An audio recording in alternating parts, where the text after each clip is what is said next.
All right, welcome to our master's project. We're going to show you an impact of personalized learning on achievement.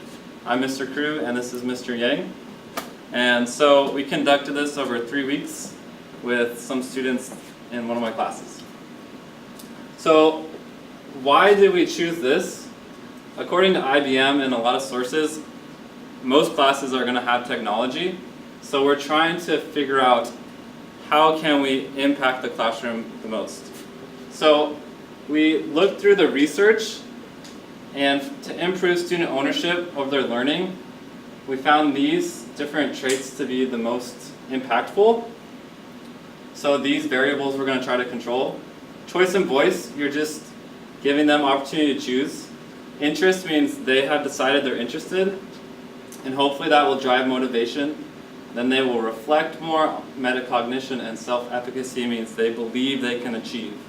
So what we did is I took data and they reflected on the data themselves. So let's try to get through that. We first have to talk about the studies. It's basically 5 different studies that we looked at. This study outlined traits. So personalized learning has autonomy where students get to choose. Self-efficacy means they believe they can succeed. Relatedness means that it's relatable to them, like maybe the environment around them. And then it's relevant to their learning. So it's something we're actually talking about. And then the next one, we chose personalized learning, which has a few criteria. You have to be varied in your pace. So students get to plan their objectives and content. And so these methods are personalized. So what we did is we made a learning task and we try to get past a student filter so that they believe they can attain it and it's important to them. And we found that without these methods, just giving them an assignment doesn't work. So here's the stages we kind of tried to create. We're trying to create more learner voice and choice, and the teacher kind of creates that piece. And then once you have that environment set up, then you want to switch it to learner-centered. So they're actually co-designing the project with you supporting them. And then the learner drives the rest. So how do we do this? We have some implementation steps. You make outcomes, create a research question, make sure they're collaborating, and then you're going to support it with some online resources. So data that you're using to help them, a pre-assessment kind of helps you know what they know already, and then you're going to support students along the way. So we know technology doesn't work by itself. We found that rubrics help students actually participate. They have a better way of giving student feedback, which we're going to talk about in his slides. So technology is not the primary piece. Technology is just used to get the information, and then we create rubrics or criteria to kind of measure that. So basically, the research question we developed, can we affect personalized learning on student achievement using technology? And we want to get away from students being isolated, and we want it to be a more collaborative environment. So we kind of implemented a group project for this personalized learning piece. And we, for our second question, wanted to look at, can students reflect? So what do they think before the project, and then what do they think after the project? And I know it's a lot, but we have to go through methodology. So collecting pre-assessment data, establish project expectations, groups, topics, background research, a planning page. This promotes student ownership, so it's student-centered.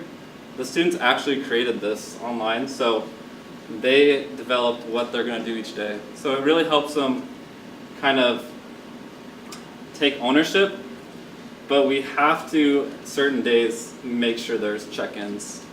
So we felt like this was a good piece. Different groups had different strategies. It was actually pretty interesting. So yeah, this feedback was continual. We'd have feedback, a reflection and revision phase, and then we did that again, and they presented their final project. So just our setting, you guys are at our school, so you know we have this many students, mostly Hispanic. In our class, we only had 25 that were in it. And then, yeah, here's our stats for that. It's pretty similar to our school, not totally different. And then here's Mr. Yang's part. All right, so we have the data analysis. After Ryan has implemented the intervention, then I go in and look at the data and put it all together to see how it answers the question. Okay? To validate our data, we use the three sources that Ryan put into the implementation, which consists of the teacher data, peer data, and the self data. Okay? So all of this are working continually and collecting the data continuously to have validation, whether they all agree with each other, or to create consistency in our data collection. So the data includes observations, notes that Ryan created, the rubric, feedback and reflections. So all of this are going on at interventions and at points in their projects. And so all of this are also being looked at continually and revised and implement and try to fix on how to improve on those. Okay, so that is the data collection. All right, so to answer the results to answer question number 1. Again, question 1 says, what effects does the PLI have on student achievement? And student achievement is the student ownership part of the PLI of the 11th grade science students with the implementation of technology. Okay, so in the data analysis, the choice and voice, which we are using to study the student ownership, increased by 10%. This is before and after the survey of doing the presentation. And then the interest and motivation surprisingly decreased by 15%. The metacognition and growth mindset increased by 10%. And then the self-efficacy also increased by 17%. Okay, so here is the pre and post survey that they answered. It is based on from a degree of 0 to 5. 0 to 5 scale, yeah.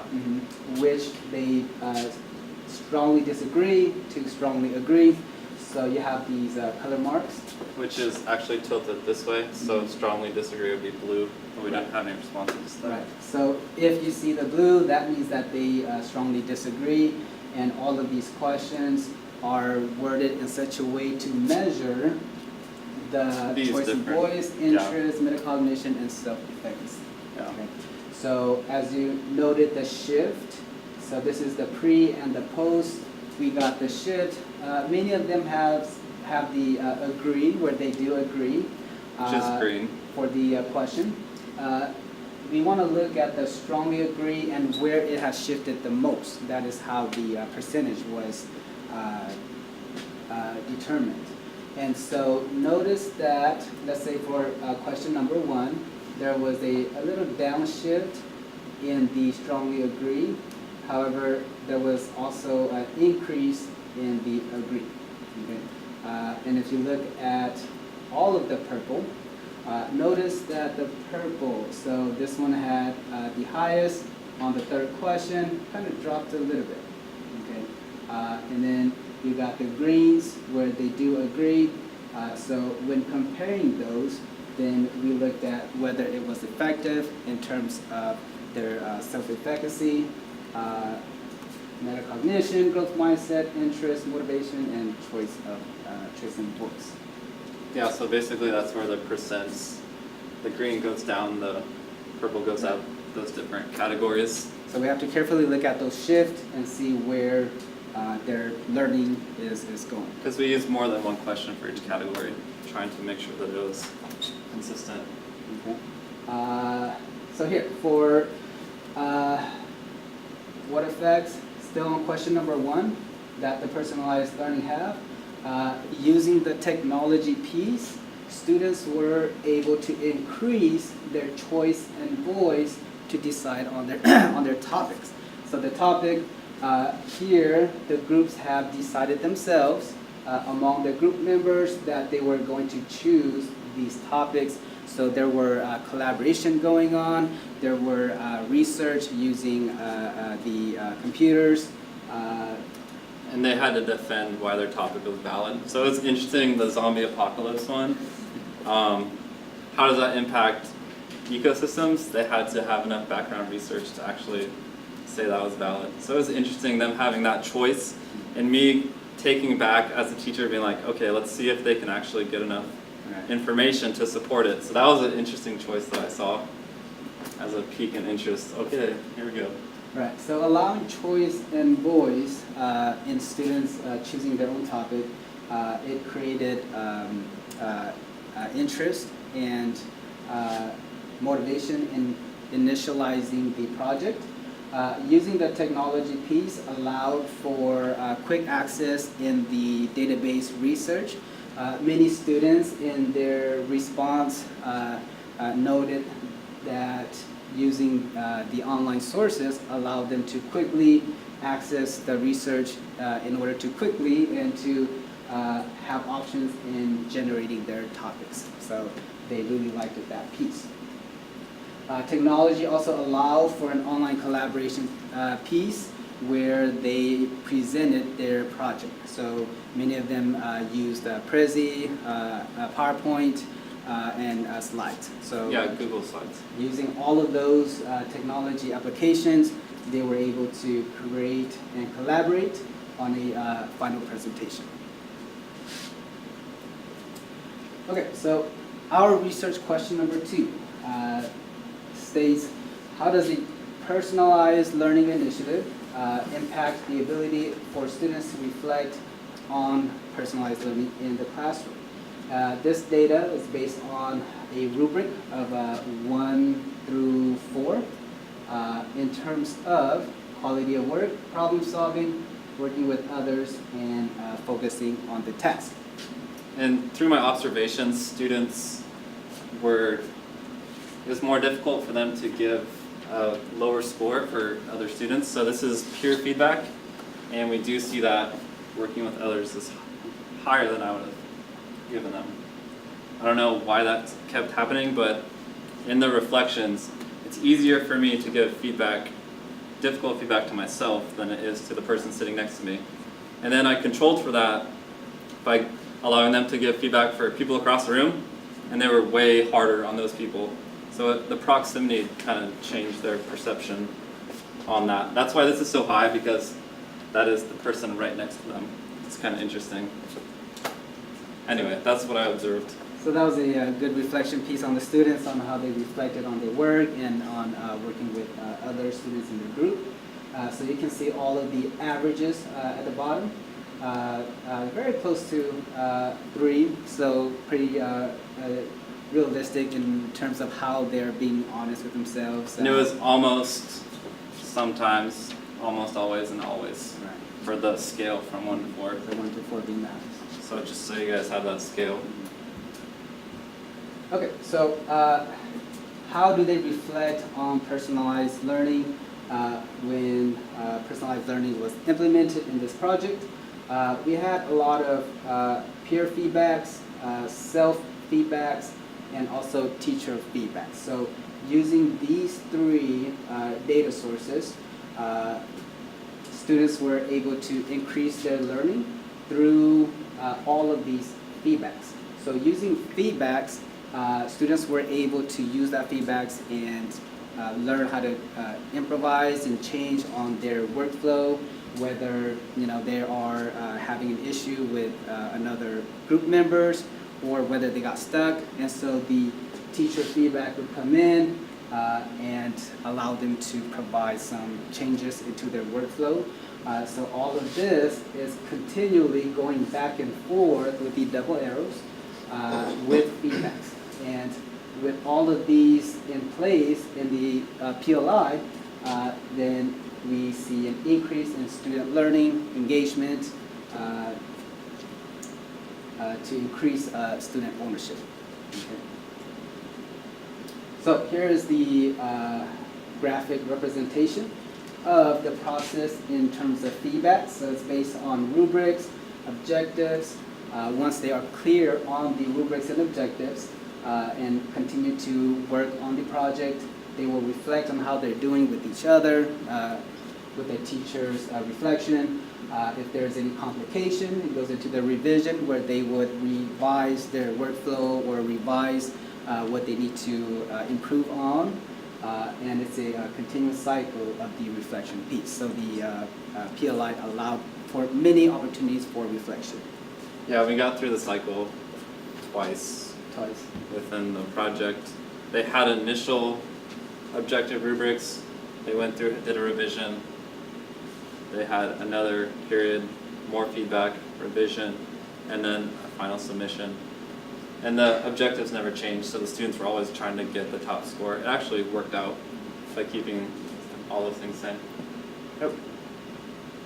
Okay, so going back to what I said, student ownership. Keep in mind the categories in choice and voice, interest, motivation, metacognition, and self-efficacy. Recall that those are what is measured in our study to achieve student ownership. So here's a recap of the percentage of increase and decrease. Again, choice and voice, metacognition, self-efficacy all increased when the PLI was implemented. Interestingly, the interest and motivation decreased after the project. So in comparison to the pre and post survey.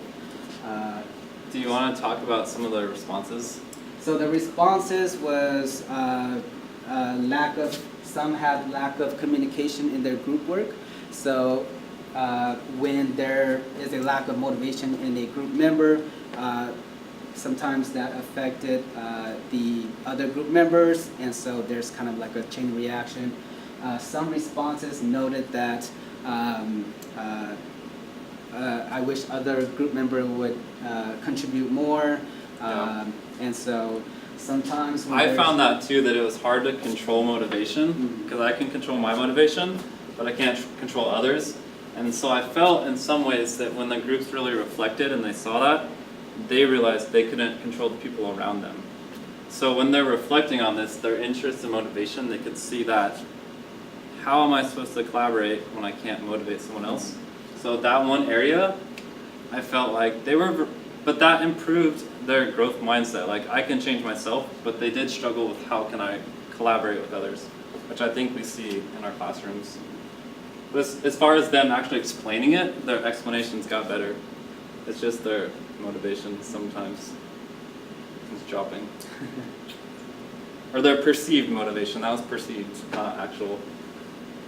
Okay, so what I saw for future implications, we can help the classroom by providing choice and voice, and them actually reflecting, it improved their ability to take ownership of what they controlled. It might not have impacted the group atmosphere as much as I liked, but as far as them being able to explain it, they did have an ability to reflect better. I'd like in the future to construct a model and some criteria that would explain why these things were effective. And then I think that motivation in our groups and efficacy develops over time, so I don't think that students in high school, I can impact their motivation in 2 weeks. I felt like these things maybe weren't in place in the first place, so it was hard to actually affect them positively.